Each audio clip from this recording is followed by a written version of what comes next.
Halo guys, balik lagi di channel ini. Hari ini gue bakal bahas tentang algoritma lagi, tapi tidak dengan bahasa C-nya, ya.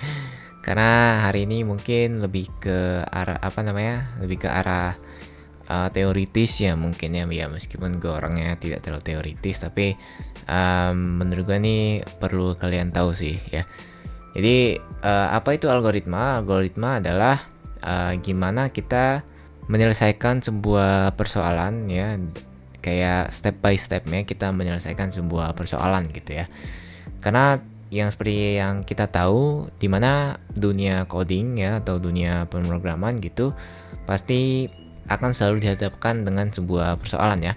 Mau itu pas kita mau bikin program, mau itu ada bug atau ada error, mau itu ada request dari klien, request dari bos ya, dan lain-lain gitu ya. Nah itu kan pasti akan ada solusinya ya, ada step by stepnya kita menyelesaikan hal tersebut gitu. Nah itu yang disebut dengan algoritma. Nah di sini gue bakal kasih sebuah contoh ya, biar kalian agak terbayang juga tentang apa itu algoritma. Di sini contoh gue tuh contoh yang umum ya.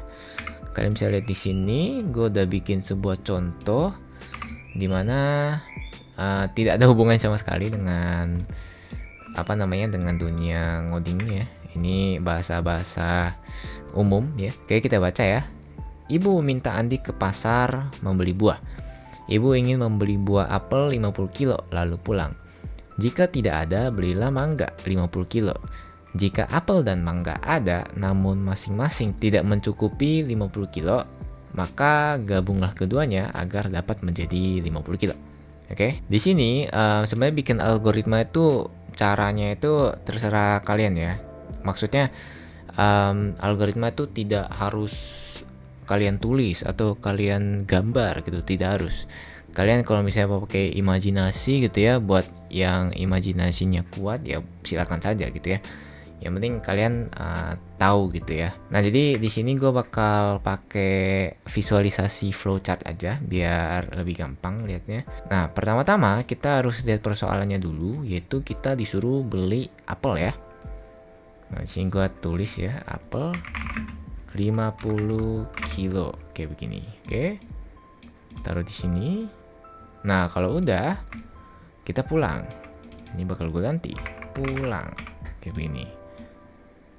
Oke, gue bakal kasih panah ya, kayak begini. Oke. Nah tapi di sini kita bisa melihat kalau ada kondisi lain nih, dimana kalau misalnya apelnya nggak ada, kita disuruh beli mangga. Nah berarti flowchartnya bakal ada cabang ya, cabang kayak begini. Mangga 50 kilo, 50 kilo, kayak begini. Oke. Ini kita tarik ke sini. Nah kalau ini udah, kita pulang berarti ya, bener ya. Kayak begini aja. Mungkin ini gue geser agak ya begini lah ya.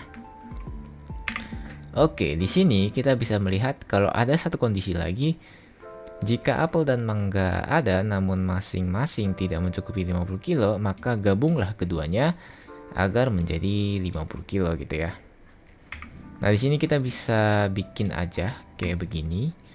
Berarti flowchartnya bakal lanjut ke kanan ya. Ini gue zoom out dikit ya, biar muat di layar. Ini kita ganti apel dan mangga 50 kilo. Kita kecilin.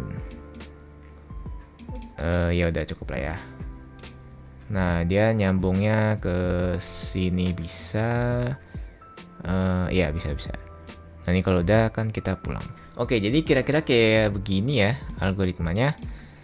Sebenarnya algoritma itu balik lagi ke persoalan kita. Kalau misalnya kondisinya banyak ya berarti cabangnya bakal makin banyak, algoritmanya bakal semakin panjang gitu ya. Tapi kalau emang persoalan yang gue bikin kan emang singkat ya, singkat aja ya, algoritmanya bakal singkat aja gitu ya. Oke, di sini cara kita membacanya adalah kalau misalnya kita memakai bahasa program gitu ya, berarti kayak ini kan tugas kita ya, membeli apel 50 kilo baru pulang gitu ya. Jadi kalau misalnya apel 50 kilo kita dapat, ya, atau bisa dibilang true gitu ya. Apel 50 kilo itu true, berarti kita pulang. Oke. Jika ini false, berarti kita lanjut ke sini. Ke mangga 50 kilo. Ya, kalau mangga 50 kilo itu true, kita pulang. Gitu ya. Tapi kalau mangga 50 kilo itu false, itu kita lanjut ke apel dan mangga 50 kilo. Nah, di sini teman-teman pasti bertanya-tanya kan.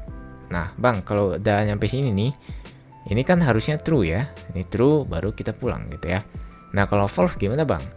Nah, kalau false itu sebenarnya tergantung lagi ke kita sendiri nih. Nah, sebenarnya kalau misalnya gue bikin ini false, tapi tetap masuk ke pulang, itu bisa-bisa aja, sah-sah saja gitu ya.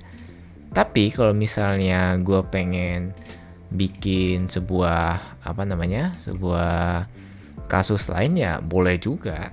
Kayak misalnya kalau misalnya apel dan mangga itu false, beli misalnya buah naga gitu ya, beli buah naga gitu, ya boleh-boleh saja, sah-sah saja.